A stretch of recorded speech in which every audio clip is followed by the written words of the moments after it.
pieces at the beginning. Okay. Well, he just said the word box. Yeah. Do you want to? Yeah, we just in the box. Do you want to? Do you want to repeat that opening line, Juan? Say it one more time. I'm sorry. Do you want to repeat your opening line about keeping all the monsters in the boxes, etc.? Oh my gosh, monsters in the boxes. They got furry arms and toes, and it's, got to keep them all in their boxes. Give me a break. Okay. Well, it's good to see you, buddy. It looks like you're in somewhere warm, so I'd assume probably the state of Nevada somewhere. Yeah, I'm. You can see some of the palm trees. You hear aircraft going over every minute or two. So. Okay. Well, welcome. Without further ado, let's kick off. So, welcome everyone. This is Tom Sidney Bushnell, aka Numbers. Welcome to Psych.Club, and I've got some wonderful guests and people with me today. So we've got Rachel, Right Side Blonde, and we have a new guest with us. Well, she's been with me and Rachel before, but a new guest to share the stage here with Juan. That's Kathy, Mrs. Handy. Are you plugged in, Kathy? Can you hear us? I think she's still trying to connect to audio. So okay, she's still trying to connect, but anyway, I've introduced her, but she'll get in soon. And we have Mr. 107 in the house, and as you can see, he's enjoying some palm trees on the open road. So, Juan, what have you got for us? What's been happening since we spoke just around Christmas time when me and Rachel did our Christmas episode? What is in the frying pan right now, sir? Well, the main thing here across the U.S. is the election integrity work. There's a couple different lanes there. It's what do you do to protect the elections moving forward, knowing that there was all sorts of mischief that occurred in the last election. And then even more importantly, what are we going to do? How do we address the fraud in the prior election and unwind what has occurred here?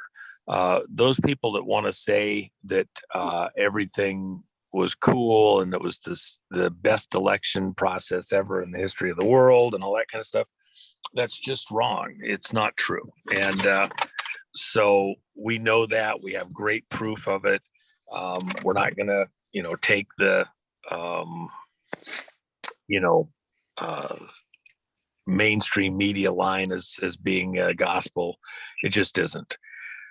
And so there's a number of cases across the country. I'm tracking personally about 100 cases and have dealt with many of the legal teams and the persons who are actually the parties to the suits. So I'm pretty familiar. The patterns are becoming more and more clear. And behind the scenes, there certainly is stuff that I'm aware of that I don't necessarily share broadly, but we know what the data is behind the scenes and have a very good track on it. So we're looking at what are the entry points to provide some of that material at the right moments, and drop it in from helicopters and let the show begin. What do you think those correct moments may be in terms of maybe not specific dates per se, but kind of a distance, or are we looking weeks, months, a season or two? What are you thinking? We don't have years to solve this. We don't even have long months to solve this. We're getting down to critical moments. In fact, I'll just tell you that, for example, over the last 3 days, several great patriots stepped up. We needed about a 7-figure number to cover a couple of cases that are at urgent moments. And some great folks stepped forward, provided those funds. They understand very well what's at stake. And so they have stepped forward and literal critical days of what's going on here, not necessarily months. And key ones that we're working on. That particular one, when the dam cracked that, which it could do literally in days, will affect so many other cases that people have no concept of. And I am having to be very careful what I say. There's strategies in play that cannot be compromised, but it's like chess. You may even know, as the other opponent in a chess match, what the options are available for the other player, but until he makes his move, it doesn't change how you can't make your next decision till you know what their next move is.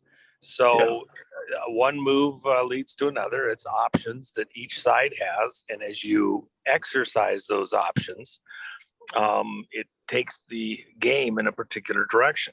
So you may have a strategy going into a chess game, how you want to maneuver your pieces to a particular end. And you may see the opponent make certain moves and even entice him to make certain moves. Again, it's the game. It's what has to be done. If people want to get upset because we're calling it a game, okay, it's war. And we're at war. Get over it. It takes time to make these maneuvers. Look, I was talking with someone who was in the French resistance several years back, and she actually became a nun afterwards, but she was one of the women that was involved, very sensitive stuff, beautiful lady.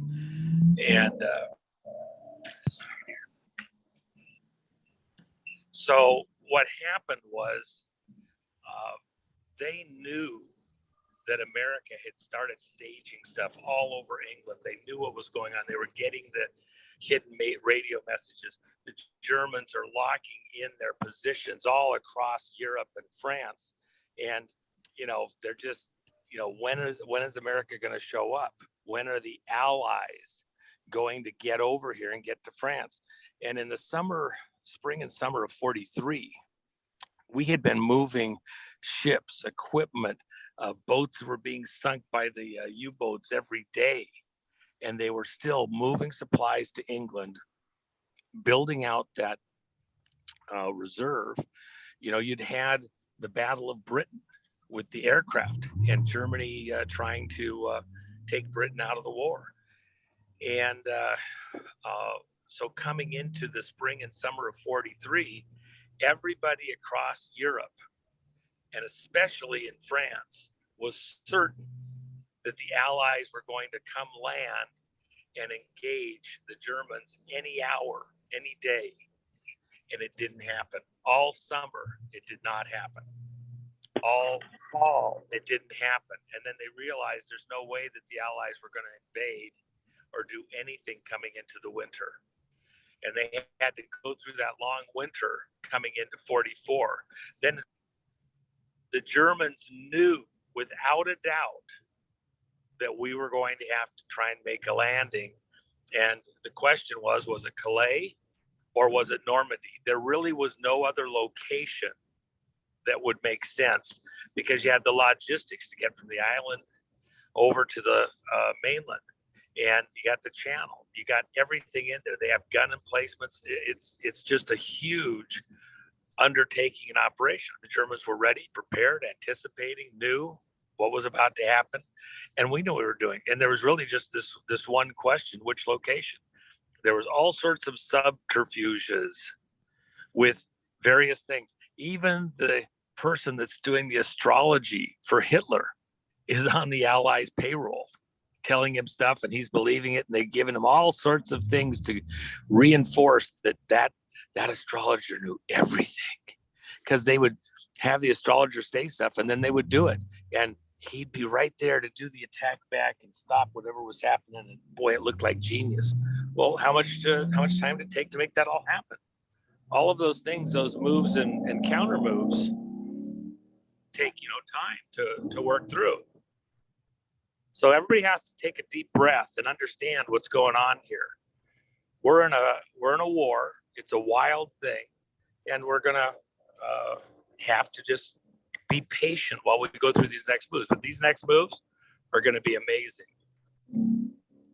Juan, do you see we're in a non-traditional war right now, for those that can see it. Do you foresee any indication of a traditional war? Well, it's possible. I get through this. It's possible that we would have some kind of a traditional thing. You know, we got Ukraine, we got other locations. I don't personally some of the stuff that's going on. I just don't see it. Near-death experience, it's going to seem somebody's going to. And I do think within the nuclear component, where there's some kind of a standoff over who has control of the nuclear keys. And that's where, if you believe that the Biden team has control of the nuclear keys, even if they have the briefcase around them, that's just a handshake agreement between generals that are in the bunkers, and they're not going along with this. Colorado, Cheyenne Mountain is still locked up tight as a drum. And there certainly is a lot of drama there, but who's actually got those keys? That's part of what is going to at some point come out into the public purview. Nuclear 74, Gematria 74. Nice. Kathy, can you test your audio? Can you try saying something? Hi, can you hear me? Yay! Yeah. Yes, we can. Kathy, this is Juan. Juan, this is Kathy. Kathy's been very excited to share the airwaves with you, Juan. So I wanted to give her a warm welcome and introduce you to her. Yeah. Hi there, how are you? Hey, good to talk with you. Yeah. Juan, they didn't I'm up tell in a us that they were blizzard. going to wear their George shirts. Got my George 57 Tesla shirt. So something you might have seen, one that Rachel started is she started something called the George Collection. So on her YouTube channel, Right Side Blonde, she started a playlist of so she's got all these magazines, the George magazines, the originals. So she's a collector of them, and she started off with the first issue last week, and she just recorded a couple of episodes that I guess will be going out very soon. And she's good pals with Vincent Fuchska, and Vincent calls her the George girl, and I could be the George boy today. And Kathy actually bought this t-shirt for me and sent it to me. So and you know, Juan, I'm a big fan of Tesla's 57, England 57, George 57. So maybe we'll be able to talk about Tesla a little later in the discussion. But yeah, just wanted to introduce everyone. So what do you see next happening? What else is something that maybe we might get into some kind of fun stuff, but what are some other things that you would like people to be aware of and to just to look out for or be aware of right now in the current climate, one, and then maybe we can kind of diversify and go into some fun subjects. Well, the main thing here in the States, and I think that affects the whole world, is what's going on in the election integrity stuff going back to the 2020 election. As I said, and as I've shown in the second edition of my book, the final message to America and to the world as President Trump left the position of the presidency in the White House, and as he signaled using the language of semaphore with the flag as the dress that Melania wore, was the cubes. That comes from my first book. It is a direct reference to the message in my first book and the second edition, which has the same messaging. It's just different on the covers and the print. But the cube represents the message of election 2020. It's all about MAGA, Make America Great Again, cubed to the third power, cubes. We're going to have to raise the game radically in the past to the election time to get this under control and to win, and we are. And that's the working through the candidate issues with the secretaries of state who control much of the election in many of the states. Some states, they don't have the same authorities as others. So there's about 30 states that need where we have to control the elections from that position. That's where George Soros and the team that's actually running him, because Soros is not his own man. In fact, if you go look in the thing that he did 1 or 2 days ago, where he is making some statements about Trump and the election and stuff, he's clearly reading from somebody's printed transcript from a teleprompter type situation. He's not coherent enough. George Soros is not coherent enough to be doing anything at this point in time. He's as incoherent as Biden is.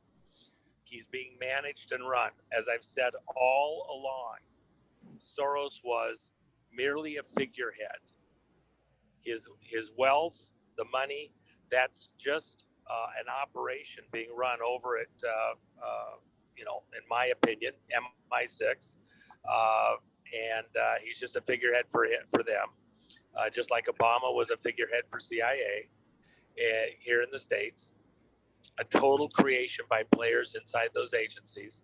And they're manipulating and maneuvering not just financial markets, but how they spend that money that's essentially from a black op, similar to what we did when we took down the Soviet Union. We won World War III. We did it in the financial markets, took down the ruble, used money that no Congress, no anybody ever approved. And we were able to go out and use these financial instruments and locations to, fight a war. And we won. Soviet Union doesn't exist. Russia had to reconstitute itself. We're in a similar situation today. We're in a similar type of war today, but now the money is going into the politics and into the voting specifically, that maneuvers how the money is moved around the world and who has it and who benefits and which corporations win and get taken out. It's high-speed transactions in the political realm, and it's coming out of the financial realm.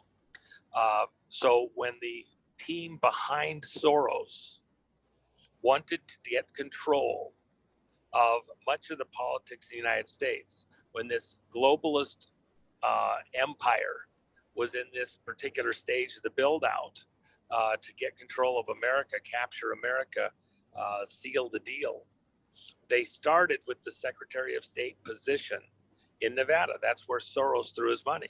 They got a hold of a number of offices out across the country in that Secretary of State position that controls how the election is run, who gets money, what the rules are, what they're going to accept as a ballot, how it gets counted, who gets to be in the count room, etc. And the Secretaries of States have that key position in many of these locations. We had to go back. We're running the campaigns. We have numerous candidates that President Trump and others have backed for those Secretary of State positions. And that's going to affect how this next vote count is done. Then retroactively, going back to 2020, those that think it's all over, it's done, it's sealed, you can't change anything, you're full of shit, not us. Watch what happens next. I know these cases. I talk with the attorneys. I've looked at the legal strategies. I know what's going on. I know where the money's getting thrown and why and which ones are the primaries. Dominoes falling. Just enjoy the show. And then people that think, well, it's just a show. You don't care about anybody. You're just playing a game. Look, it's gamesmanship with weapons of war. A digital attack is considered a WMD, the same as nuclear. It has the ability to take out leadership. It has the ability to kill and destroy. It is gamesmanship. It is, pretty hairy, but You can't lose your wits. You can't lose your focus. You got to understand what's going on, what's at stake. We do. And a lot of people, well, I want to do this. I want to do something. Look, go to the school board meeting. Go, back the candidates for governor. I was just at a thing last night for Joey Gilbert here in Nevada. And people turned out in droves to meet him, to back him, to assist him. He's doing a fantastic job. There's candidates all across the country. Just pick and choose the moments that you decide to show up, and don't be easily conned into going to some kind of a operation that is, somebody else is trying to manipulate or maneuver for their own purposes against our interests. We know that there's agent provocateurs that have been in various positions in a lot of these campaigns that are not who we are, not doing what we want as a people to be backing up. So don't be an easy victim of these people trying to manipulate us into backing candidates or causes that don't help.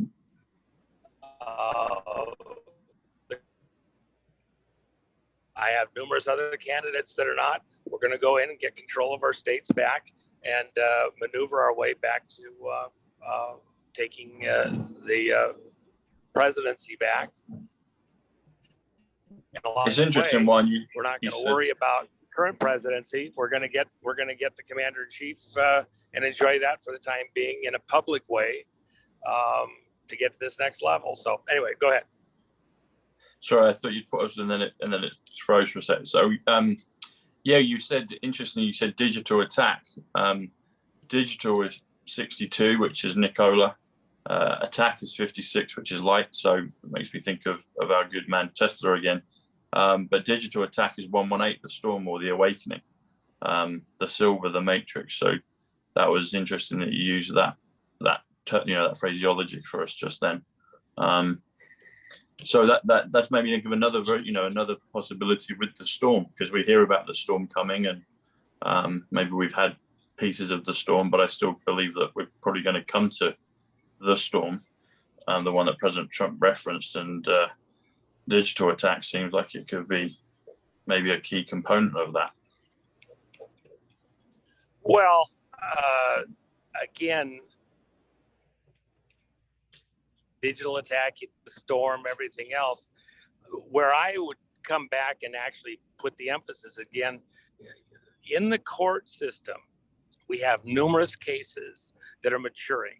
And there's key components to that where they made a move, we made a move, they made a move.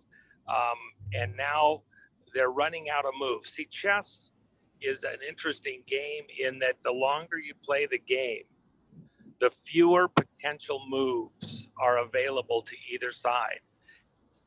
It doesn't become more chaotic. It becomes less chaotic. There's less and less moves for each side, because there's attrition. For example, when you're playing chess at multiple levels, just because you have checkmate on a board doesn't mean the game's over. You can get checkmate and still have other kings that you have to finish checkmating. And you might even have one opponent get checkmate on a king, and the next one gets checkmate on 2. If you're playing on 5 levels, if you're playing 5D or something, which is actually more than 5 levels. If you're playing on multiple levels, it takes time to get through even the checkmates to where the game is finally decided, even if it's going a certain direction where, it's just a matter of time now. And that's the way I would contend we're at right now. It's just a matter of time. We have some key things that happened. That's why we had to cover some legal costs over the weekend. We have some key things that happened that have now locked in and sealed the deal in many ways. And I think that we'll find that over the next many weeks, it becomes clearer and clearer where this is going. People out across the country can feel it. I was speaking to an audience out in Wisconsin the other night, and it was palpable in the room. It's not just hopium. It's not just talk at this point. They're seeing action. Look what happened in the Wisconsin legislature, and they brought it up, and it can't be shut down. They're going to have an up and down vote here shortly on whether or not to recall the electors from Wisconsin, because they cannot have confidence that there was not mischief in Wisconsin great enough to have flipped the vote. So they don't have to say, oh, they're going for Trump. They just have to say we're recalling him because the vote as it stands, we can't have confidence that it was in fact a legitimate vote sending the electors for President Trump. That doesn't flip the presidency. It's not going to be just one location. There is something cooking right now that's going to have massive impact on the country. And I just don't want to let the cat out of the bag, but we're very, very close. I think at this point, and that's why people step forward to support and assist in what we did. At this point, the outcome is somewhat imminent because a maneuver has taken place in the legal realm that I'll be glad to talk about as soon as we get through these next couple of days or week or so. But it paints the other side into a corner on something. And as soon as that happens, the next several moves on that particular board will run the table. It'll cause this, it'll cause that, it'll cause this other thing, and it'll open this other door. And it will be shocking, but the other side team has to play their cards too. We have a couple things to go through. Have we been close a couple times before? Yes. Did we say that it was imminent? Arguably, but we're in the midst of a huge contest with the whole world at stake, with all the politics in the U.S. at stake. They'll pull something out from wherever. What I compared it to even just recently was the Battle of the Bulge. The enemy staged a winter attack from a place that the Allies weren't well prepared and didn't look like anything was going to happen. It was almost impossible. What they didn't count on was Patton having anticipated it and begun to get ready to go respond to it, even when the rest of the command structure wasn't seeing this coming and hadn't made any kind of a preparation to move accordingly. One general decided that he could see what was coming, anticipate it, and got ready, and was able to move extremely quickly to come assist those forces at the Battle of the Bulge. You have to anticipate, and sometimes you don't get it through the normal command structure to anticipate. So we've got a situation where some smart people have gotten in the right position, anticipated, they're ready to go, they've thrown the money in there. Enjoy the show. We think we got a winning position. It's going to be a blast. But proof's in the pudding. And if nothing else, in a worst case scenario, the other side's forces are going to be spread thinner. They're going to have to readjust. When you're on the beach, I love to go to Kona. There's a beach in Kona that I love to go to. Those waves come in, they're just huge. And, did I lose them? Can anyone else see Juan's picture? We can hear you clearly, Juan, but we can't see your video. Deal. All right. It's giving me a heat thing on my phone, so I apologize. But when I go to the beach and those big waves go out, big long waves on that sandy beach, what happens is it'll run the sand right out from underneath your feet. When you're walking down that beach on the sand right where it's got water underneath it, it's not dry sand, it's just wet sand. But when there's no wave there, it feels as solid as can be. Man, you might as well be walking on concrete. But when that wave comes around your feet and ankles and up to your knees, and then it goes back out, it will wash the sand right out from underneath you. If you're standing there, you got to readjust your feet. You got to wiggle your toes. You got to hold on because it'll pull you right down. The reality is the tide is washing the sand out from underneath the feet of this crooked election. They're going to lose their position in this election very quickly. And when it starts to go away from them, they can dance, they can balance, they can do whatever. They're in trouble. Believe me, they're in trouble. And we're coming. These court cases are maturing in ways that they're not expecting. And in the places where they didn't see the magnitude of the problem, they didn't have the right attorneys there. They may have looked omniscient thus far, one for one with us, but they're about to get a huge crack. It's not a chink in the armor, it's a crack. And when that happens, you'll see things begin to come unraveled in ways that it's dominoes falling, and one thing follows another thing follows another thing. It's very close now, and that's not hopium. That's just a fact. We're in great shape. Juan, can I ask, maybe lightly, is this connected to anything that Ron Watkins and Mickey are doing in terms of the bonds? Is that another move on the board? Is that something to do with? Will that have a knock-on effect? Do you know what I'm talking about with that? Explain that again. I'm not sure I understand what your question is.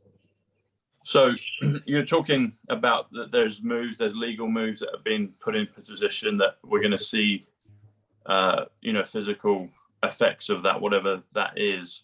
I'm just wondering if there's any correlation with the work that Ron Watkins, Code Monkey Z, and Mickey Clan are doing in terms of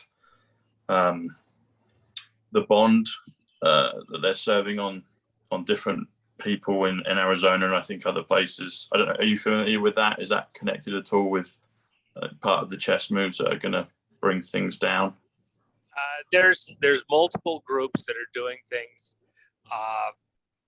None of those groups are aware of these next specific actions and where we're at in the legal process. So I wouldn't commingle those things. One of the things that you should keep in mind is we have multiple fronts that we're fighting on. It is chess at multiple levels. So which board is the one you suddenly get to leapfrog forward on, and how does that relieve stress on the other boards? That's part of the game. So there's some teams doing things that we may be aware of. It's like I have one particular thing. The guy's got quite a bit of money out of people to do some legal maneuvers. We looked at it, 2 and 3 months ago, and I said, crap, that doesn't change the world. Yeah, it looks great on paper, but it won't ultimately flip anything before these next elections. It just isn't, but they got a lot of money. They got a lot of people involved and got everybody all excited. And, but I wasn't personally that excited about it. You can go win some of these cases, but they're not going to reverse where we're at. In this one particular one, and I'll talk about it more later, and then the other two that go with it, we will unwind things, go back in time, and have an amazing period here very shortly. Whether it takes 2 weeks or 6 weeks, at this point, I don't think they stop what's about to happen, and they can throw 100 attorneys at it. They're not going to stop it because they can't get enough pieces to this area of the table fast enough to affect this particular board. So, remember, in chess, you can't just push all your pieces. You have to take your turn. The other side gets turned. That's the legal maneuvering the legal world. So, enjoy the show. You got me on. Sorry, go on, Kathy. Yeah. Oh, I'm sorry, Tom. Go ahead. No, go for it. Okay. There's been some phrases. I do decoding with Gematria, like as Tom does. And things that I've been noticing that keep coming up, like double meanings of different phrases. I don't have them figured out right now, but I know I've had them decoded recently. And you're talking about the beach in Kona and the sand coming out from underneath your feet and the waves, and they're huge. To me, that sounds like a tsunami, and a huge crack sounds like earthquakes and volcanoes. And, you know, that's just what it sounds like to me. I know maybe that's way out there, but usually my theories are way out there. So, you know, I know things can be controlled by the good guys, and the good guys are mostly in control, I would hope, by now. Although I know we're talking on a different level, you know, we're talking about, you know, replacing people in different state legislatures and stuff, but I can't help but hearing all these double meanings when you're talking. So I'm sorry if I'm wrong. Look, we're not needing a tsunami at this point in time. There's Right. huge storms and things like that. A tsunami is God in a normal situation. We can artificially create a tsunami, but is that even appropriate in this situation? We're not here to Well, not a kill real or one. destroy the good guys, and we don't want to be Right. indiscriminate. So No, what I mean is it would look like one. well, I again, didn't make it clear. it's not necessary. This is a very systematic situation where, just like with chess, you're not moving 5 pieces in the same move. You systematically, with great forethought, calculate moves, and you do have to have some kind of a strategy going in. That's why we have chess masters maneuver pieces with a strategy and then anticipate the other player's moves and counter moves, but stay on point with their strategies. So we can't really, you know, just blast ahead without any, you know, it's not tsunami blasts. It's not great leapfrogging blasts. We have maneuvered the pieces in such a way that we now are at a prime position to, you know, take a king. And because you take one king, now the other side is vulnerable on other fronts. We're actually going to take 2 kings on 2 different boards in a matter of weeks of each other. One affects the other. When we do one, that opens the door for the other, and there is a sequence to it. When we do it, that'll be a blast. You know, people are like, how did that happen? Well, because it was planned and it worked.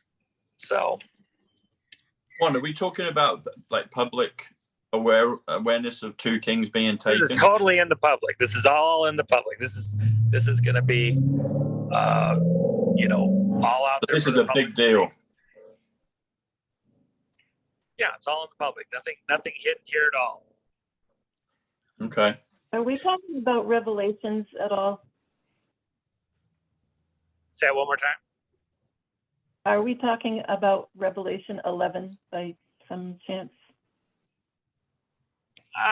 No. Just spiking. No. No. Okay. People that think we're in some tribulation period already are really, they're just not right. They're overreaching. Look, when we get Right. into that kind of a period, it will be far more involved than it is right now. We're in a period of retaking, capturing, consolidating the West, if you will, getting our own house cleaned up.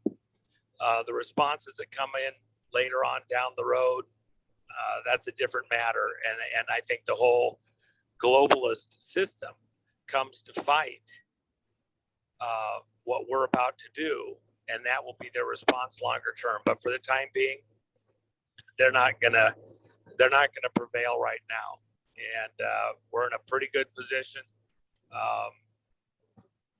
We're going to get America back under control, and then we're going to come help the rest of the world. We're not giving up, and we're not in a defeatist moment. In fact, they made their play to try to take control of the world and lock us down. And that play is about to be reversed. And a lot of them are going away for the rest of their life in this world. And they can answer to God in heaven for this all done. We've got the ball here, and we're about to go running with it. And we're going to run the board, and it's going to be amazing. And a lot of stuff that's already happened that people aren't aware happened is going to come to light. So people think, well, nothing you've ever said has come to pass. Well, maybe it did, you didn't understand it, or you didn't see it.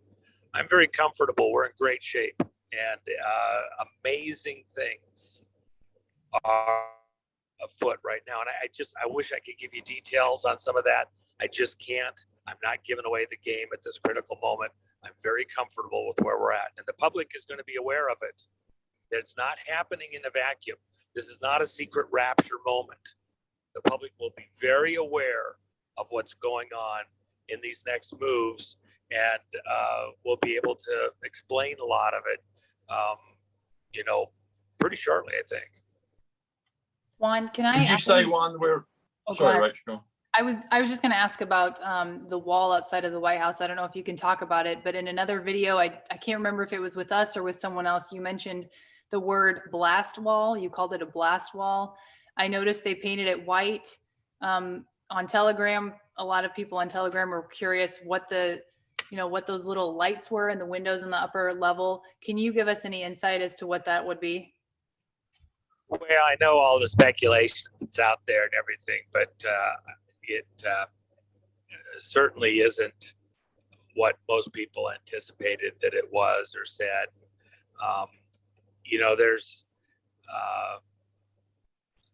There's a lot of trolling going on to both sides. And that's one of the things that people need to kind of be aware of. We troll them, they troll us. Those minor things where people are reading the tea leaves, trying to look for direction, most of the time, you just can't get too bogged down on it. It'll screw with your brain.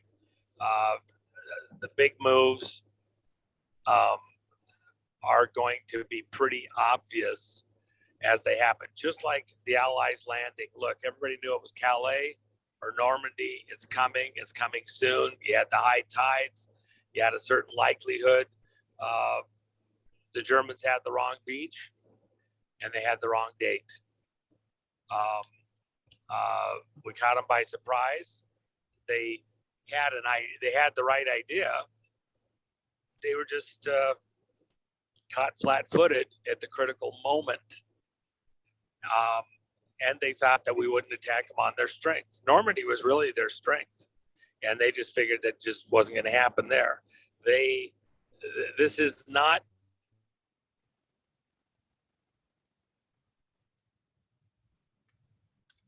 when you're a great footballer, he'll make the tiniest move, body, head, has a reaction. You have an instant to react, and then he goes a different direction. You have to commit to try to do a counter. He'll feint you, he'll trick you, you make your move, and he's already knows what he's going to do, and he goes off in a different direction. So what happens? He snuck you. Okay, well, that's what's happening here. And there's a lot of feints, there's a lot of maneuvers and tricks to get the other guy to commit energy, talk, opinion in the wrong direction. And so it's a back and forth game. One of the things is when I talk about grains of sand coming out from the other side's feet, look at the head of CNN, Zucker, stepping down. Okay, so now you've lost another key player, just one grain of sand in the big sea of things. But you've lost another key player that can back you up, protect you, make sure the news goes a certain way and affects what's going on. Okay, now what are you going to do? Is the guy that comes in and replaces him or the team going to be as effective? Do they know all the right phone calls to make, all the right people to back up in an instant like he did? No. So are you going to be as fast on your feet? No. And how many players like that have they lost over the last many, many, many months? Are they as efficient and as controlling as they were within the media stuff?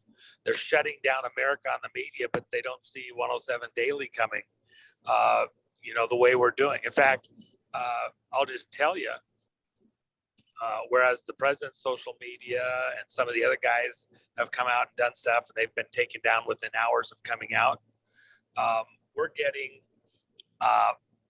attacks in the six figures zone daily to try and take down our site, and they bounce off like rubber balls.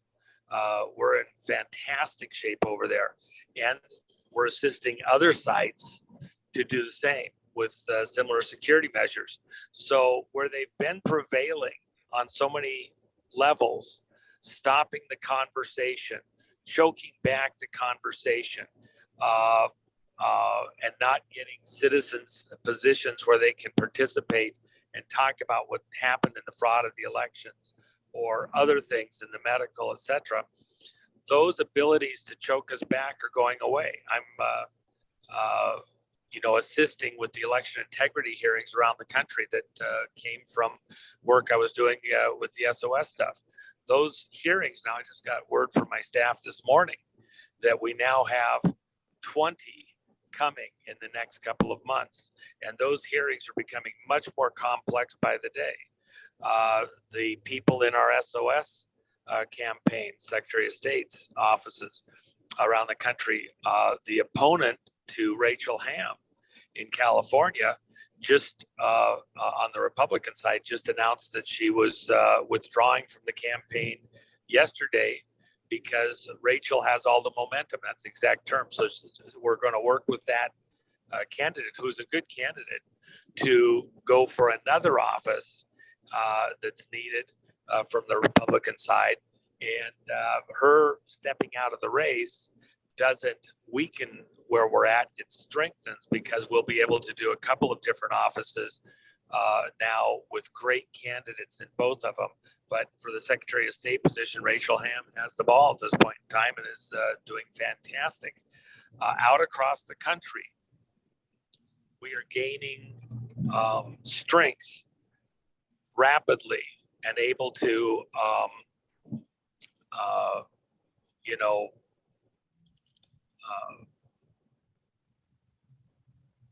come in and provide a strong challenge to what has been very simple, very easily done by the Democrats, or as I would say it more accurately, these globalists who have been manipulating the way the elections and the money for the elections and the media supporting the election process and the conversations have been able to run roughshod over the country up to this point in time. That's going away on them. And we're going to provide great challenges to them to get back into this game in an effective way in the near future. And then retroactively, a lot of those offices they thought they held and it wasn't going to matter, we weren't going to get them, we're going to flip those. And it's not the presidency. I'm not even worried about the presidency. When's Trump going to be back? When's Trump going to be back? When's Trump going to be back? You're not understanding the game. It's not about him coming back as president. It's about him being revealed in a commander-in-chief role at the critical moment to get control of the country back as needed.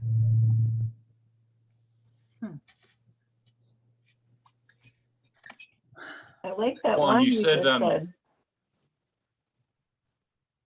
Juan, you were saying you said a few phrases earlier just before Kathy and Rachel, and you said unwind things, and you said go back in time. So that caught my attention, obviously. And unwind things is 8577. So that's storm power, or power storm, or awakening Christ. But it's 162. And that comes to Florence, Arizona, and President Trump spoke there recently. 162 is Trumpology, my digital product for learning the numbers. You'll see the link below. But you mentioned MAGA right at the beginning of the conversation, and MAGA is go, and you said go back in time. But something that was interesting at the Florence rally in Arizona, that President Trump's people say things like, oh, the numbers can mean anything, and you get all kinds of comments about it, but people that get it, and those that don't, and then people that are trying to figure it out with a good intention kind of get there as well. But the rally, the Trump team was putting up on, I think it was on the Rumble channel with Brightside Network, I think it was, sorry, Right Side Network, I should say. But there was a donation text number, and it was 88022. And I quite often like to keep the zeros open, but you always famously say zero means nothing, so you drop the zeros. So in that instance, 88 equals Trump, and it just so happens that the text number for donations for Trump's campaign is 88022, and then 22 is MAGA. And if you do 88 plus MAGA, so Trump MAGA, Make America Great Again, MAGA is deal, and there's deals being done, like you said earlier on. And it's the word go. It's also atomic gold, the symbol for it, AU. But if you add 88 plus 22, so Trump MAGA, that comes to president, which is 110, which is the power, the Christ, etc. So you mentioned a couple of those phrases, and they triggered some numerical thoughts and gematria for me. And it has the classic drop the zero, which you always preach, and it works out perfectly. So 88022 is Trump MAGA, add them together as president, and it's right there on President Trump's, his rally podium, and that was the text number. But the other value for go back in time, back is 17, time is 47, John, in is 23, I am, and I've mentioned go is 22. But if you do go back in time, that comes to 109, which is 17, which is Zapruder, my channel, Psych.Club, and it's Diana Spencer. There's a few things, but I always try to pin you on this. But are we going to see, or are we going to experience, or eventually, maybe years down the line, are we going to have more disclosure on things like the possibility or the reality of time travel? Because you said you used the phrase, and I know sometimes you can't say things, but can I push you on that about going back in time? Are we going to go back in time at some point, or forward in time, or are we going to experience a time change during these important stages? Is time travel or going back in time, are they any of the moves on any of the 5 or more chess boards that we're playing? And it might be a premature question, and I accept if it is, but maybe you can give us a twinkling. Well, no. Let me say it correctly. We're not. You did say it. You said go back in time. So I know there's phrases, but you're a Tesla scientist as well. So let me just say this: it's not about reversing. Going back in some kind of a time thing and changing the future from that point. It's about going back to an earlier period and unwinding it, but in a very real, tangible, physical way from the way we look at the world right now. In other words, I'm not doing any sci-fi Area 51 stuff that somehow, we've got to go out into woo-woo land. This is a very straightforward reversal in the sense that, people will see that a house that was built on a faulty foundation, we're going to have to take a floor or two off that house. They weren't done right, and go back and start over. And down the road, I'll explain, well, here's what I told you. That's how it happened. And there it goes. You're going to see the first year of the Biden administration dismantled in many ways things that were done, and start over and have to redo it. And it's going to be quite a show. From their side, quite a shit show. But it's not things that look like they're done and there's nothing you can do to reverse it. We're going to reverse it and unwind it in amazing, beautiful ways. And we'll have those conversations out in the future. So enjoy the show. Thank you. I'll say thank you, and I'll just leave these words with it. So reversal is 100, which is Time Machine, and 107 is 126, which is John Connor, Terminator, and there was another one that came to my mind. But you just said shit show. Shit show is 121, Golden Jubilee, and it's also Second Coming.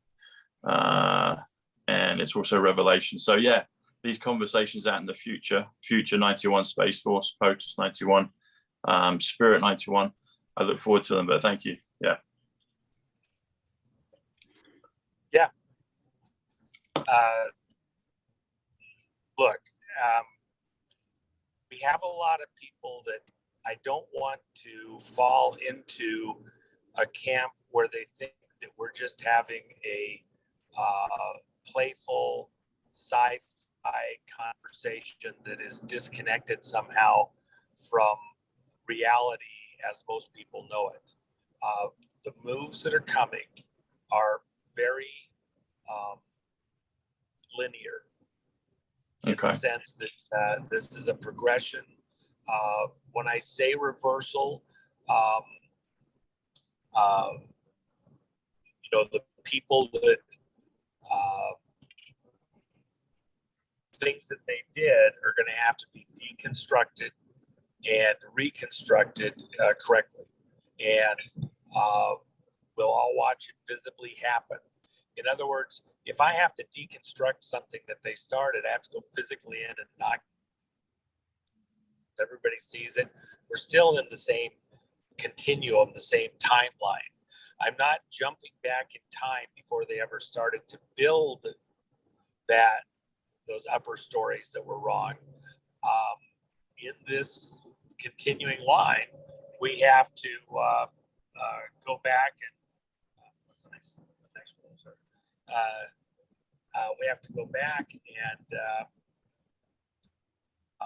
physically take them apart. It's a continuation of the timeline we're on. So I'm not talking about jumping back in time, reversing something, in which case those players that observed this, that lived through it, would suddenly not even know that it ever happened, because that timeline never occurred, okay, except for the people that did the jump.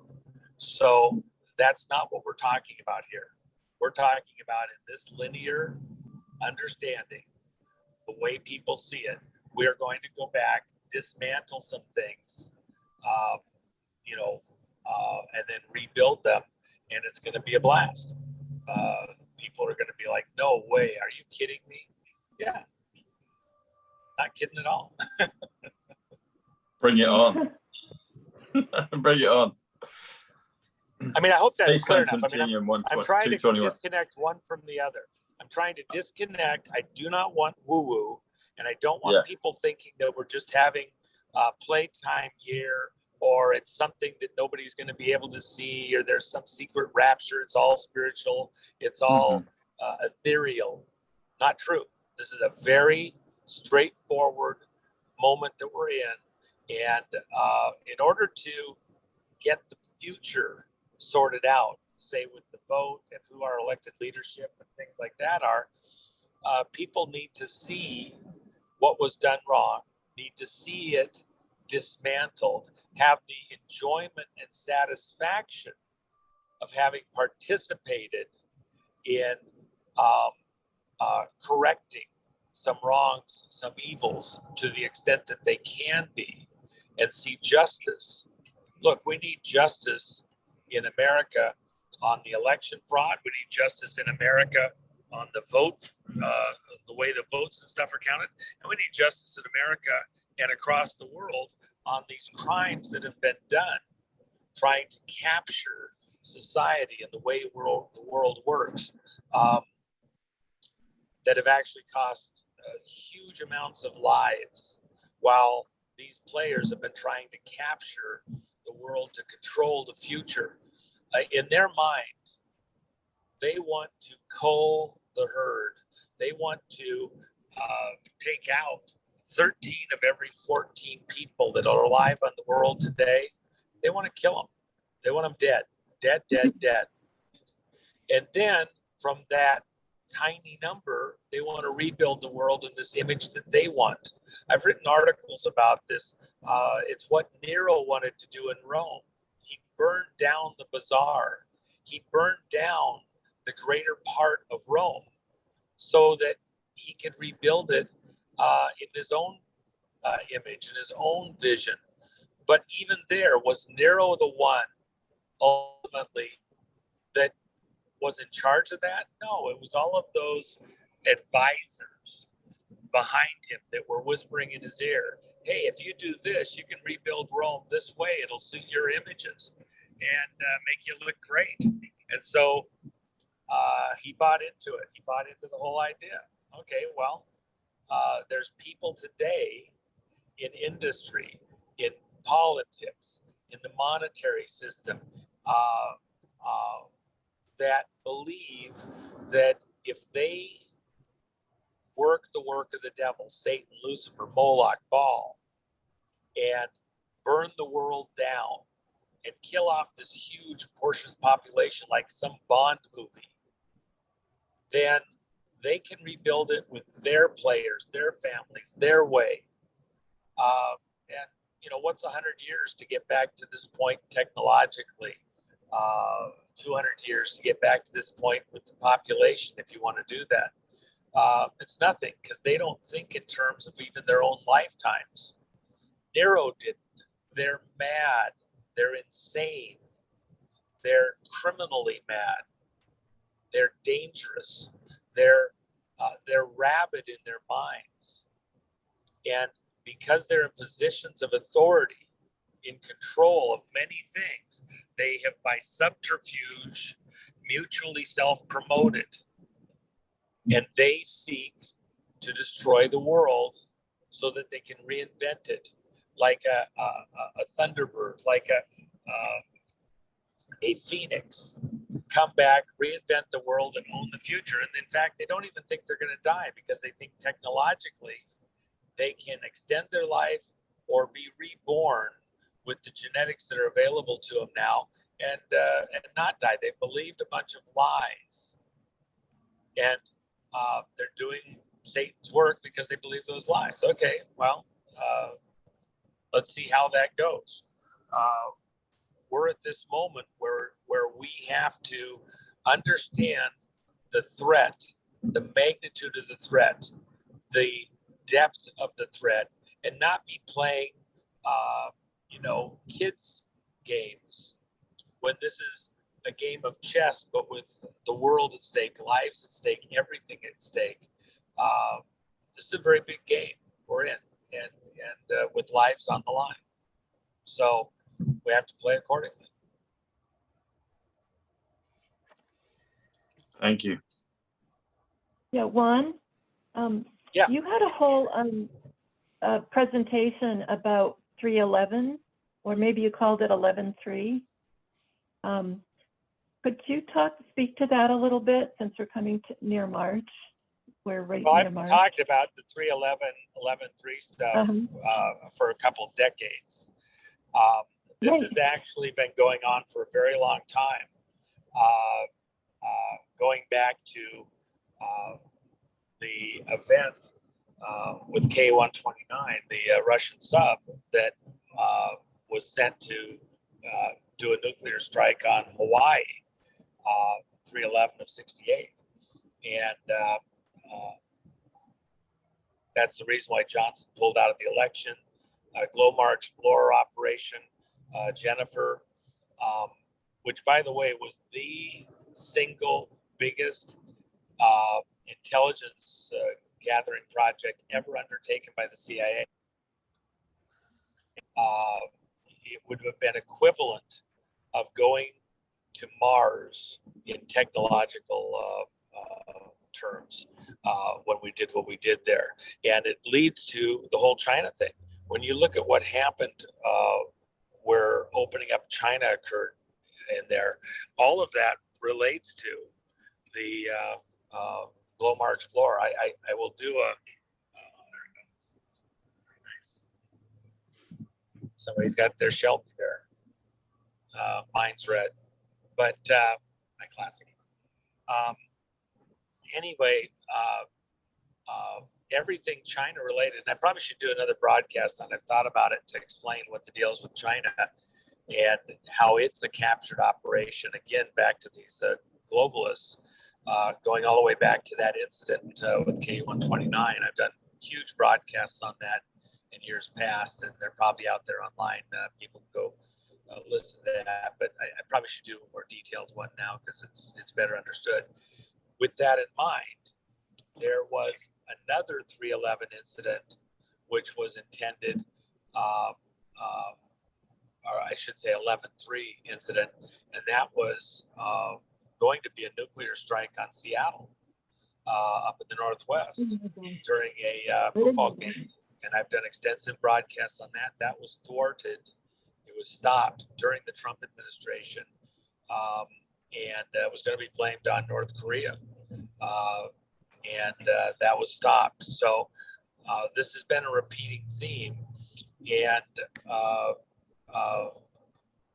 we've, avoided something horrible, and now we're going to flip this election. It's the 11-3, 311 thing. And by the way, I guess, maybe one of the things that, I have done extensive broadcasts on it, but and your listeners probably have heard it, but just a super short version. 11-3, the election happened. Within 45 days of 2020, within 45 days, the Director of National Intelligence was required to provide any information on foreign interference in the election to the President of the United States and to the various appropriate agency heads in Homeland Security. That was because of an executive order issued on September 12th, 2018 by President Trump. Director of National Intelligence, Ratcliffe is his name, did not provide that report. Several of the agencies, intelligence agencies, were supposed to provide information to him to complete his report, and they didn't. So that report was not completed timely. When it was provided on January 19th, with less than 24 hours until Biden was to be sworn in, it was incomplete and not done on time. That was the civilian side of government, the policing side of government's opportunity to protect the American people, the Constitution, and the Republic. The Republic is a way of saying the Union of States here in the country. Because I know I'm talking to a lot of people offshore. So the people of the country, the voters, the citizens, the Republic, the Union of States, that's why we call it United States, each one of them having their own autonomous authorities, and then a combined authority as the United States of America. And then there's a policing side of that aimed internally. That's the presidency over the Justice Department, which is the policing, federal agencies like the FBI, Secret Service, things like that. And then Congress with the laws and the money spending, and the Supreme Court on the other side, verifying that the actions of Congress and the president are in compliance with the Constitution of the United States, the contract with the citizens. That's all aimed internally into the United States and its people. That's the policing powers. A separate hat that the elected leader of the United States wears, the hat that's aimed externally, is the commander-in-chief. So internally, it's the president of the United States. People from around the world seeing him wear his hat as the president of the United States, the administrator of the corporation. People understand that president of the United States is the most commonly understood way of identifying America's leader. But the other hat that the president wears is commander-in-chief. The elected representative of the people is also the commander-in-chief. However, once we got to nuclear power and after World War II, the military code of justice and succession was modified because we had the nuclear football.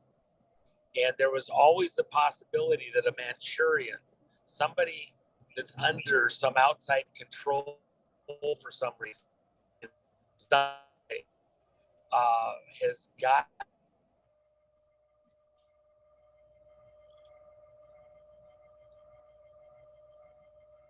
We lost you for a moment, Juan. country using nuclear weapons. And that general and the president are in remote locations to each other. The general in charge of that, or the generals, because we have a triad, Strategic Air Command, which is aircraft, Missile Command, which is land-based intercontinental ballistic missiles, and Trident Command, our submarine systems. Those generals are remote and away from the position of the president. So they have a certain need to know that the other person at the other end of that communications line, the briefcase, if you will, is actually the person they believe him to be and is not under some kind of control. You know, somebody's got a gun to his head. Somebody has his family being held hostage. The general has certain legal obligations and rights to follow protocols and does or does not launch nuclear missiles to defend or to fight an enemy in certain circumstances. And those locations, one of them is Cheyenne Mountain in Colorado. So, and you have others similar. At the end of the day, because of what's happened in this last election, those authorities were not transferred when Biden was sworn in. He was not recognized as the lawful elected commander-in-chief because there was a question of whether or not the executive order had been properly followed, and those authorities were in fact correct. So also President Trump did not concede the election, agree that the election was lawful and that Biden had won. He did not agree with that. So the baton was not passed from Trump to Biden by President Trump himself or by the military. Doesn't mean that the president of the United States and the administration aren't controlling a huge swath of the military. The Pentagon primarily answers to President Biden and the people around him. The Secretary of Defense, the Joint Chiefs of Staff, they are advisors to the president, who normally wears the hat of Commander-in-Chief. However, in a wartime situation, and we were attacked digitally in vote fraud, physically with paper ballots coming out of China and other places, as well as the infection. President Trump closed Cheyenne Mountain March 15th of 2020. as the outbreak was spreading. And he said very famously at the time that he did that, because it may be that we've already been attacked and just don't know it yet. It may be that somebody has already begun a war against us and we just don't realize it yet. So out of an abundance of caution, that facility was locked up, and others similarly. And they remain closed. And they remain closed to this administration and the players in it. Oh, there's communications that take place, and they run the Pentagon, and people, well, what about Afghanistan? What about Afghanistan? Well, was any weapon of mass destruction in play there? No.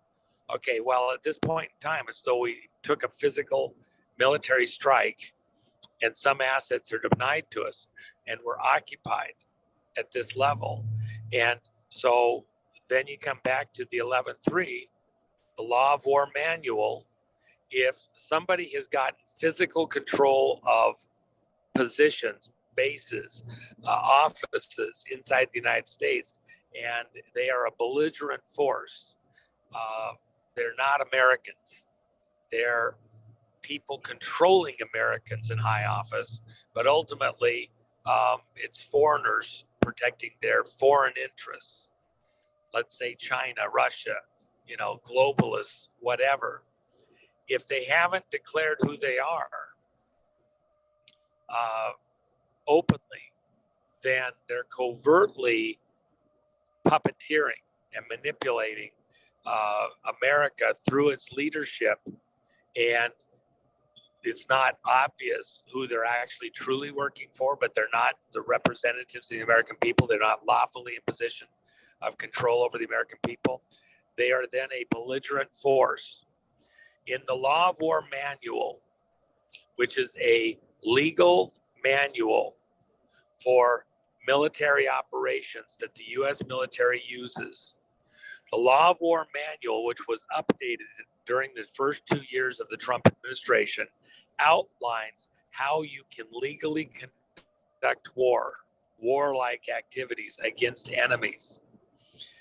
In the case of a belligerent force covertly taking authority over bases, over political positions, there's certain legal maneuvers that military commanders can and cannot do.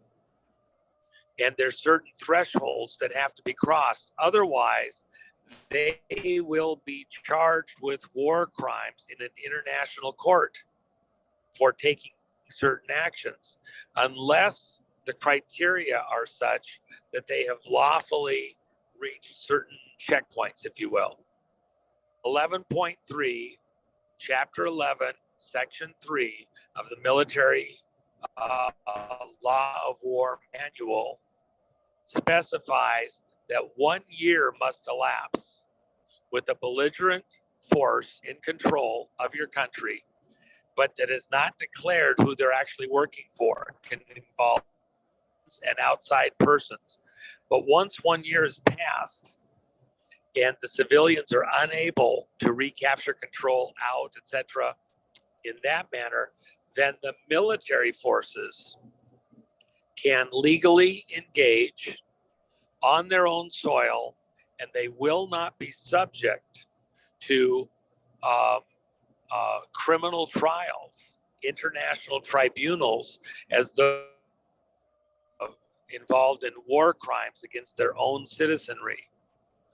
We have now crossed that threshold, and any action by the military to retake control of the country from a belligerent force occupying control positions of authority,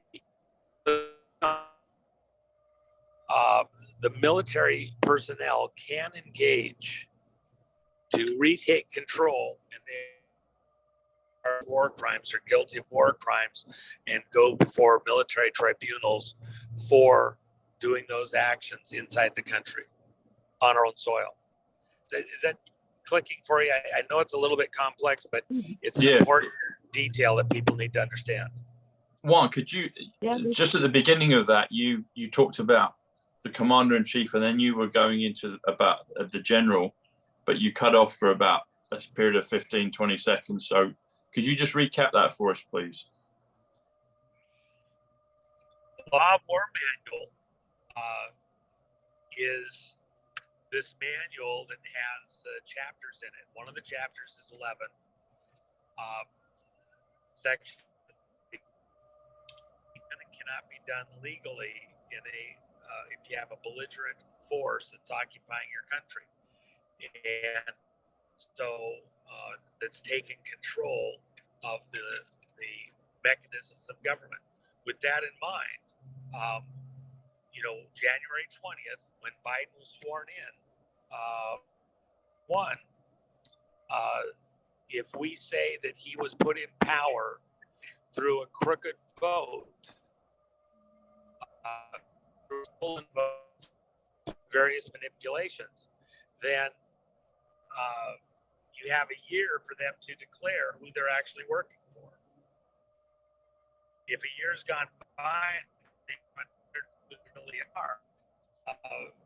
Our military can now take action to try to take them out of power. And what was the part about so there's the commander-in-chief, but there's a general as well. There was a gap in the audio, so it wasn't clear on what. Say that again. I'm not sure I understand. Right at the beginning of this section, so there was a gap in the audio. We couldn't hear exactly what you were saying. So you started talking about the commander-in-chief and how President Trump's the commander-in-chief, but you also then, when you came back on, we could hear something about a general. So are there two entities? There's the commander-in-chief and the general. Well, you said triad of generals. It's the more important role is not the role of the police chief. The policing powers in the country, the civilian policing powers, the congressional policing powers, the Supreme Court justice powers, all of that is aimed internal towards the citizens and is the policing of the government, the corporation of the United States. As soon as you get outside of that to foreign influence and foreign activity, that's where the military comes in. And, war powers, as soon as you get into that aspect of the operation of the American, machine, again, normally you can't use the military against your own citizens. That's part of the Geneva Convention. The military cannot be used for policing inside of a country lawfully according to international law. There have to be very extreme circumstances to allow that to take place. So the question is, what has taken place in America that would lawfully allow the military to step in and do anything on U.S. soil involving U.S. citizens or its government?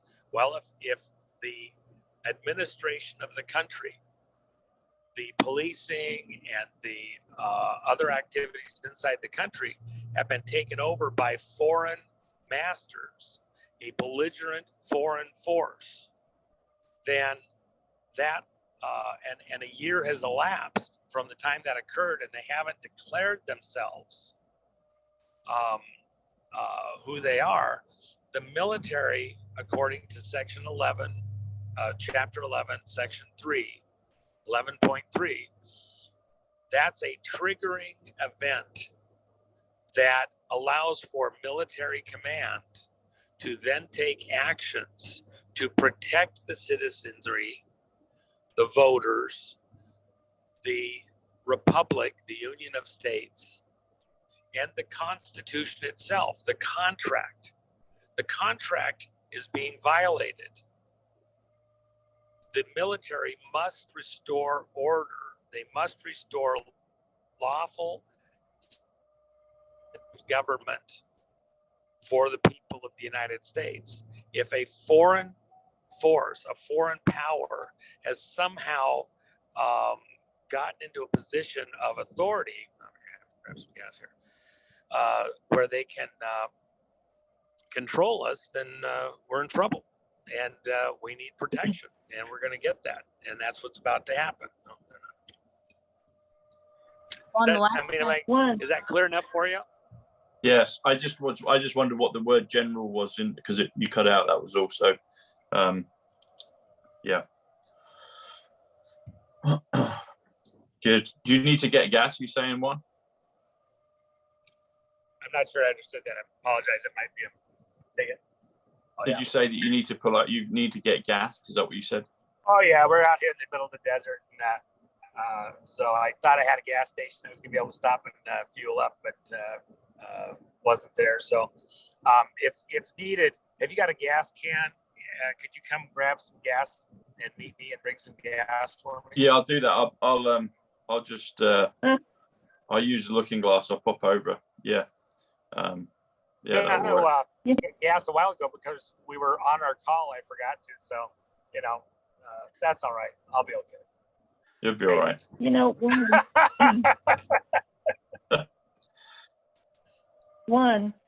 What sounds like what's going on is almost like that movie from, I think it was 1964. What was it called? 7th of May? Do you know that movie? Well, 7 days in May. 7 days in May. Okay. This is not what's going on here. No, that's not true. 7 Days in May was a movie, an excellent movie. It was very well acted. Everything about it was well done. But in 7 Days in May, merely because of a difference of opinion on the politics and the liberalness of the new president versus the military commanders, the movie showed military commanders trying to do a coup to take over control of the country. That's not actually what's going on here. In this case, we actually have lots of evidence of interference in our electoral process. The person and persons who occupy control offices in the country got there by subterfuge. And so they are not the legal, lawful representatives of the people. They got there through fraud. That's the allegation. In which case, the military is protecting the electorate lawfully from a foreign attack. In 7 Days in May, there was no foreign attack.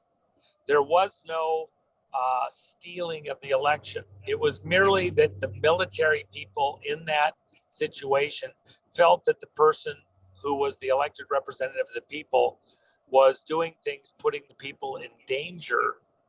And so they felt they had to act to protect the people with their intrigues. In this case, an act of war has taken place against America via a crooked vote being manipulated by foreigners, by business groups, controlled by foreigners outside the American electorate, with cooperation by people inside American citizens here, acting in a seditious way, a treasonous way. So it is not the same as 7 Days in May, the book or the story. Even though there are some parallels, it's not a accurate comparison. Okay. You know what? There's sorry, who was that? Was that Rach? Some things that you've pointed out, listening to you talking about the Law of War manual. I mean, I've heard about it for a while. I've never really studied it too in depth, but I've heard you talk about it. But when you gave us that breakdown and explanation of it, that added a lot of clarity.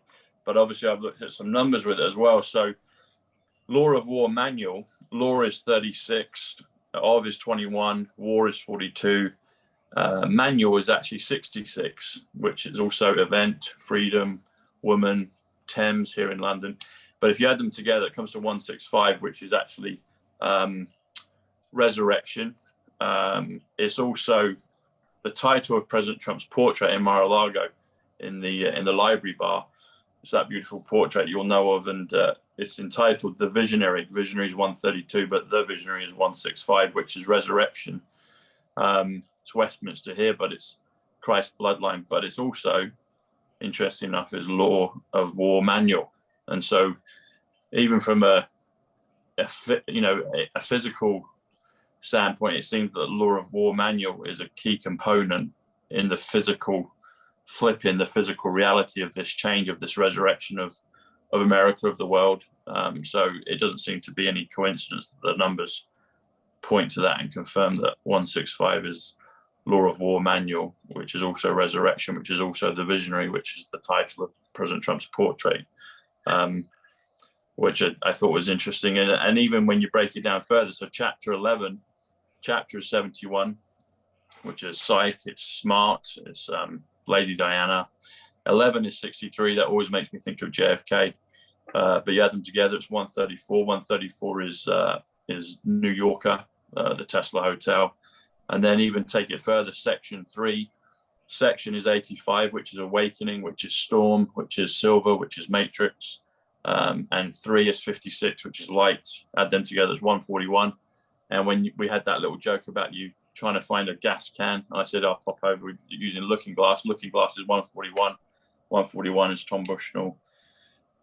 It's even reincarnation. But anyway, so there were some interesting numbers there, but particularly Law of War Manual 165 is resurrection. If you say the Law of War Manual, that will take you to 198. 198 takes you to Statue of Liberty, takes you to President J. Kennedy, and takes you to President Trump. 198, the Law of War Manual 198. So I thought those were interesting things that came up. So thanks for kind of prompting that line of thought. Yeah, I mean, you mentioned 141, by the way, palindrome number. For people that may not know some of this stuff, palindrome means it has the same look either direction. So it's 14 either direction, or 41, you can say it either way, but depends on what the context is. But palindrome numbers are often very, very important numbers that these folks use. And remember, this is a language, every number has some kind of a meaning or value, but to both sides. I've used the example many times. 5 is the number of grace to Christians, to Jews, to God's people, even in the Muslim religion. All of the children of the book, Abraham, Isaac, Abraham, I should say, with the beginning of the Muslim faith and the Jewish faith, going back to Abraham, they both claim the same ancestral father. They both claim 5 as a grace number that's a divine number of relevance to the children of God. The other side of the coin is in the occult, in the sorcery, in the magic. 5 is the number of death to enemies and defense. Therefore, why has the Pentagon got 5 sides? Well, in the occult rituals, the Pentagon is this building that has occult meaning, death to enemies and defense, all the weapons of war, all the protections of the defensive system. So it has great relevance. You can go through many, many, many numbers and find similar. The place where I have the greatest concern is when you start getting into phrases. So if I can take 2, 3, 4, 5 words and then derive a numerical value from those words, I can manipulate it. I can sift things in and begin to do constructs. So, for example, in a base 6 system, A equals 1, B equals 2, C equals 3. Computer is 1, 1, 1. If I go to a base 6 system, by the way, 111 is a number of war. 11 is a number of discord. 1111 is world war. 111111 is total war. So you have war numbers in there. When you start dialing in 2, 3, 4, 5 words, I can change a word here, a word there, a letter here, a letter there. I can make it mean anything within that language of numbers, and they do, because they communicate. You know, numbers is this hidden language of the elite all around the world. They use it all the time. So with that in mind, they're constantly playing around with these numbers, kind of sending hidden messages and trying to get occult power over the people, as though it's some act of God. But it's really not. It's the act of Merlins. It's the acts of magicians manipulating the numbers to get magical power or appear to be. And that's why it's very important that we be careful. I don't conduct my affairs based on some perfect alignment of the numbers to say certain things, mean certain things at just the right moment in just the right way. Because as a general rule, I'm looking to God in heaven to direct my actions, to direct my moves and my next thoughts. And I don't need the numbers to tell me that. I'm not going to be controlled by the numbers. Many of the people that we deal with, however, are looking to those numbers. And if they don't get the right dance, they don't get the right combination, if they can't manipulate it to come out just right, they won't move. They're locked up. Why? The devil has them. You know, there's a natural alignment of the numbers, and there's a manufactured alignment of the numbers to say things that aren't necessarily what are in our best interest. The devil himself, details, in the numbers. I'm just not going to be controlled by that. Does that make sense? I mean, I'm aware of it. I pay attention, but where I pay attention is because the people trying to control us, they want to have the illusion of the numbers to back them up. And so they're constantly trying to make the numbers say things that aren't necessarily,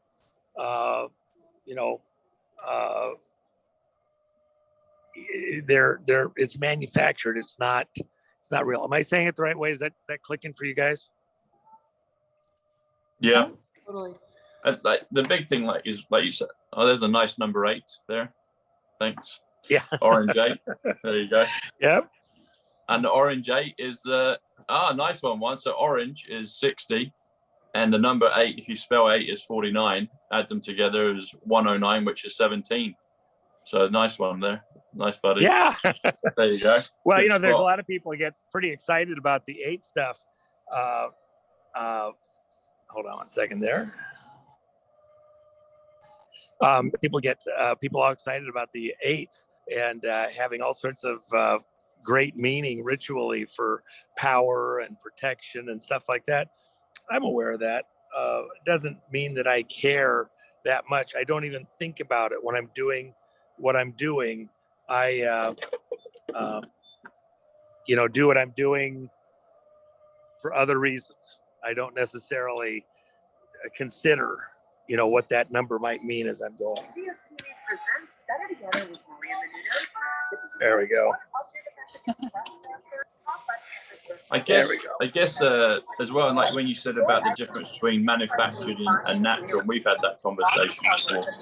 And I think one of the things from our perspective of where we are, because we're not on the inside with kind of military information and the things that you get or privy to. So we're out on this side trying to kind of keep everyone's spirits high, using the things that the gifts that, God or the universe has given to us, and we're trying to connect the dots, and we're not privy to, you know, the maneuvers on the ground. And so we're always trying to make sense of what, you know, what we can, and trying to raise our hope and keep our morale high.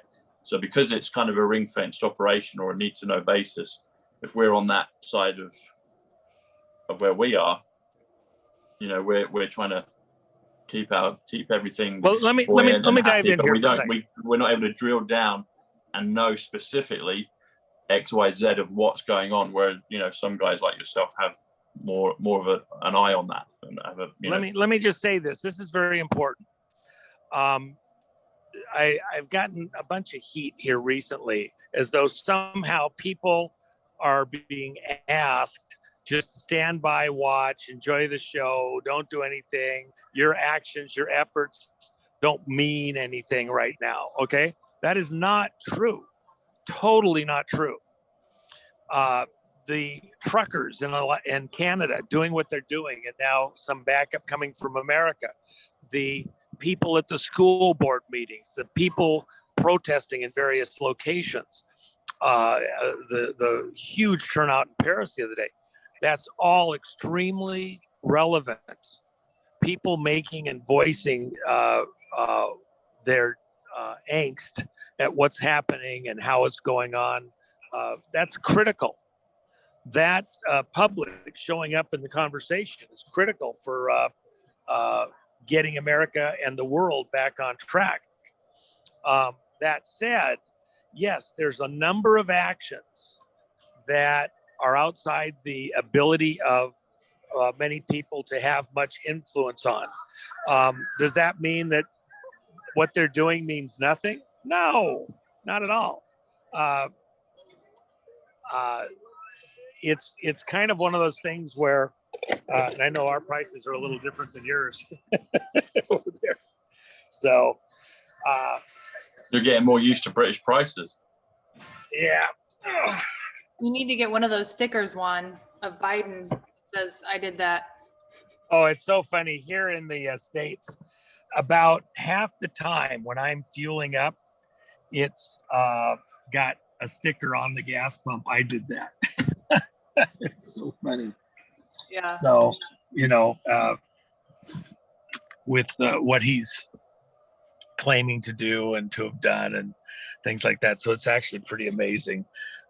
People are really anxious to make known their angst over what's happening on the fuel prices here in the country, I guarantee you. Because they're much higher now than they were. It's become, you know, a very serious situation here with prices. And here in the States, we have greater distances that people travel all the time. So, you know, high gas prices really affect us here in the States, more so than many other places in the country, or, you know, in the world. Because we drive, you know, our life involves driving greater distances all the time. We're more spread out.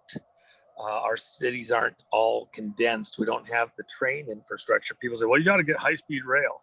I had one of my associates to know he wanted to use a bunch of the money that we had from the leftover from what we did taking down the Soviet Union to rebuild the train infrastructure in America. And I had, you know, great angst about that because as far as I'm concerned, that's about as dumb as they come. You're not going to service America out in places like I'm here right now with trains. It forces everybody to have to live in a little cluster. America is a big country. It's a big world.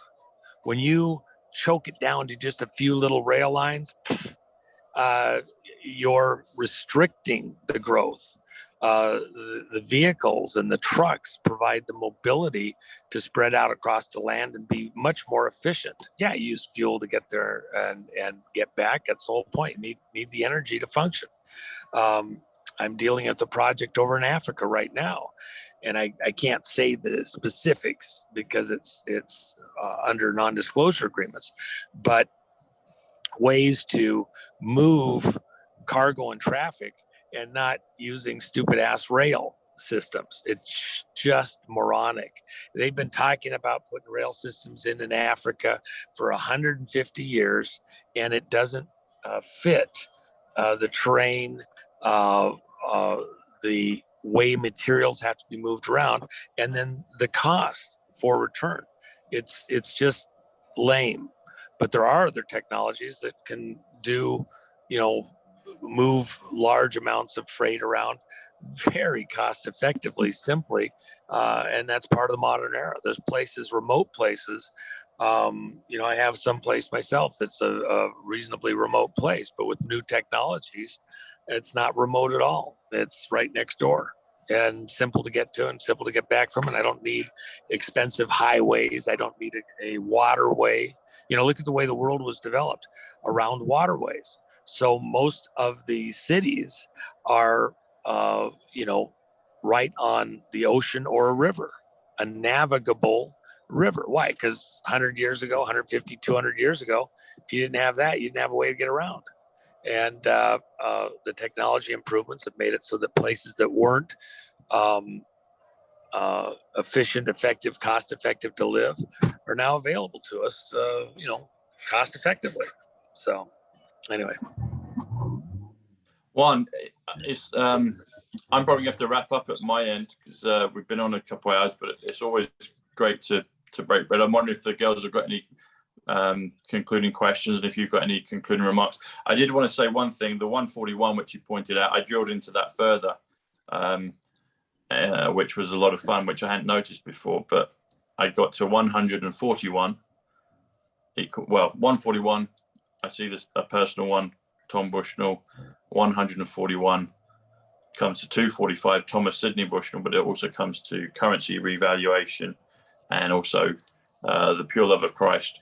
So I thought those were interesting ones again, which I hadn't noticed actually, the 141, how it actually still completes. But I hear what you're saying about manufactured and also just natural. So, but yeah, if there's any final questions, girls, and Juan, if you want to leave us with some closing remarks. So maybe Rachel and then Kathy, and we'll go from there. I was just going to say, after our last Zoom, Juan, I did read the Law of War manual, the beginning of it, just the changes. And just the changes alone are pretty indicative of what President Trump was trying to do. So if you don't have time to read the entire manual, if you just read the changes, the updates, it's pretty telling as to what's happening right now behind the scenes. It's pretty remarkable.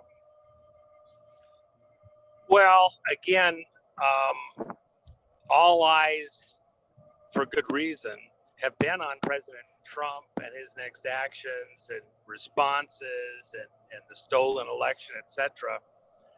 But as I've mentioned numerous times, even from the Law of War manual perspective, the most critical actions occur ultimately if you can't get to justice in the Justice Department, if you can't get to justice in the policing side of government and the legislative side of government in the United States and the courtroom side of government in the United States, the last safety to protect the citizens, to protect the Constitution and the Republic, the Union of States, is the military. That is its job. It's just that it can't do it internally towards its own citizenry on its own land unless certain checkpoints have been reached, unless certain thresholds have been crossed. And that has occurred at this point in time, arguably, maybe, unless you know what's going on behind the scenes. And in which case, while President Trump he's still a president. He was never impeached, so he's a president for eternity. He wasn't impeached. They tried to impeach him. He wasn't impeached. Is he the president of the United States right now? No, he's not. But that doesn't mean he's not in a powerful position with powerful authorities within certain limited definitions, because he hasn't passed the baton and because we're in a state of war, technically.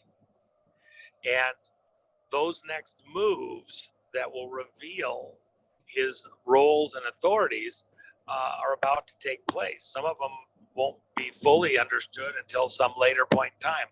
In the years to come, out over time, people will play through and argue over the details of what just occurred and is about to occur for the rest of our lives because of the amazing things that are about to happen.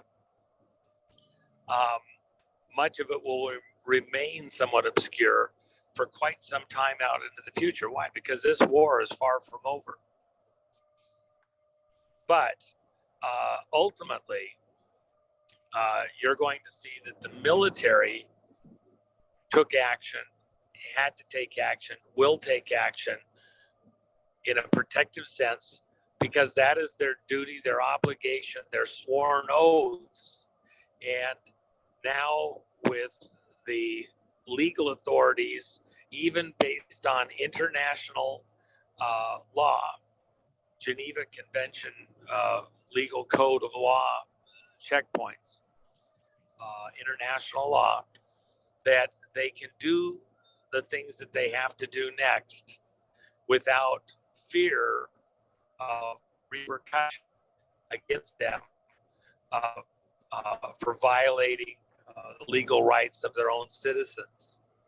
And now that those thresholds have been crossed, there's a period of time that has to elapse. They couldn't do things prior to that threshold technically legally being crossed. Had they done certain preparations for actions or actually taken some actions prior to that moment, then it could be argued that they were engaged in the preparation for a coup, if you will. Once that threshold had been crossed, the preparations, the actions, the maneuverings, there's no limit. They don't have 24 hours to act. Doesn't matter. They are legally able to do it now that certain criteria have been crossed, checked off. How soon will they act? Again, art of war, not law of war manual, art of war. What preparations do you make so that when you do take action, you're guaranteed to win? Everything at stake. You can't take chances, and you can't be blind. You can't be lackadaisical about the citizens that you have to protect. So as hard as it is, just like waiting to land at Normandy for an entire extra year after you'd already gotten into the war, you're already moving supplies. What if America and the Allies had tried to land at Normandy in 1943? Could we have lost? Could we have lost our key troops? Could we have not had enough equipment there to fight the war effectively? You're reaching out across half the world to go fight the war closer to your enemy's home turf. Would we have lost because we acted too soon? Only half prepared? Would have been horrible. Would the commanders have been wise, intelligent to have moved sooner to save lives? Because the Nazis are killing people every day. Communities are being overrun. They're stealing their businesses. They're stealing their manufacturing stuff. They're going to get stronger every day. You got to act now. You got to move now. You got to move quickly. Well, okay. And people are crying and moaning and bemoaning the inaction, the ineptitude, the slowness to act of the leaders and the military people involved. Well, were they wrong? And was there a lot at risk? If Germany had had 6 more months, if the Battle of the Bulge had been successful, their wonder weapons would have begun to be deployed. They'd have been nuking somebody. They'd have been using their wonder weapons to attack our forces. And it'd be like the difference between shooting pop guns and shooting fully automatic machine guns. All of a sudden, let down range, they got us beat. It was very, very dicey And by the way, even the nukes that America used in Japan, the material was stolen from the Nazis or taken from the Nazis, gotten in trades with the Nazi leadership to pick a side so they didn't have to go to Russia, if you will. A lot of those materials to make the bombs didn't come from the America and the work over in Kennewick, Washington, came from stuff that we got from the Germans, or we wouldn't have been able to build a bomb to win the war. What if that had been turned against us and it had been New York and LA that got bombed? You might have a whole different world. So there was huge risks, and our side knew it. But they still knew, as serious as it was, they couldn't act prematurely with everything at stake. It's the same thing here. We're going against a globalist cabal trying to take over the world, trying to depopulate the world, repopulate it with just their tribe, their way. Everything's at stake. Don't think for a second the people involved in making the decisions don't understand how much is at stake. Prayer required, but I'm personally very comfortable. We got this in this current phase of the war, and we're in pretty good shape. Enjoy the show. Do what you can to resist, to stop, to overturn within your skill sets.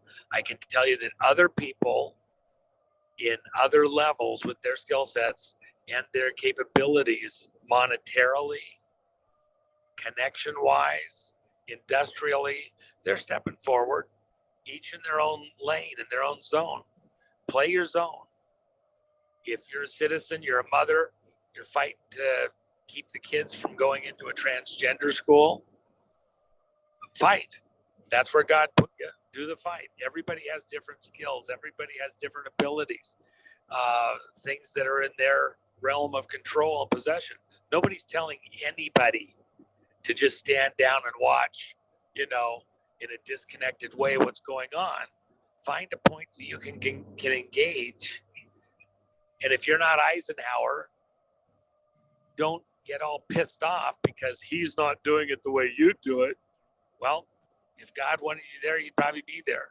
If you're not there, it's probably because God didn't want you there. Take a deep breath, play your zone.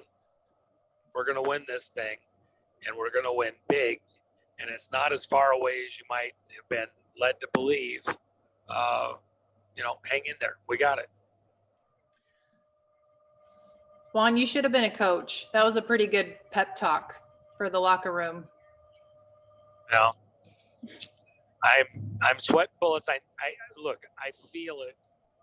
I hear from people every day, some more than others. They're sweating bullets. They don't understand. They hear stuff that throws them off, and it just frustrates the crap out of them. But, if you know the allies are coming and you're the restaurant owner, the theater owner, the food supplier in Paris, do you just stick your head up in the middle of a firefight? You put no Nazis allowed on your business and think you're going to, help the effort because you're resisting? Look, some of the actions are easier to understand than others.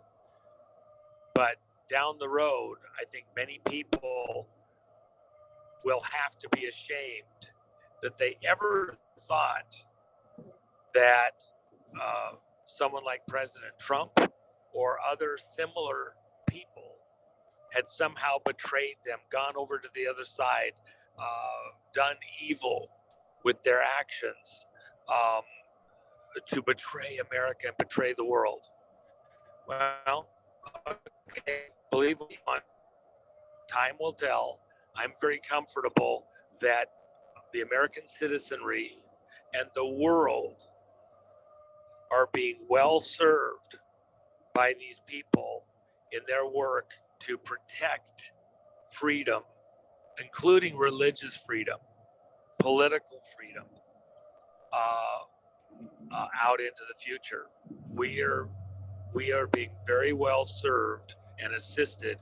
These are patriots. These are people under divine direction, that know that there's an eternity and a God in heaven to judge our actions, past, present, and future, and they're operating accordingly because they know that white throne judgment's coming and they want to be on the right side of history.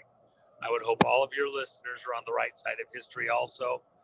Keep the faith, hang there, take action where you can, keep your head when you do. Don't do anything stupid. The only Marine is a live Marine. Just jumping up and waving your arms in the air and making a spectacle so everybody can see you and see where you stand on an issue doesn't mean you're very smart if it's right in the middle of a firefight. Pick your moments, stay in the fight. Thanks, Juan. Thank you, Juan. God bless you, buddy. For sure. Thanks, All right. girls. We'll do it again soon. Yeah, love Appreciate you, it. Juan. All right. Talk to you soon. Love you. Take right. care. Bye. Bye.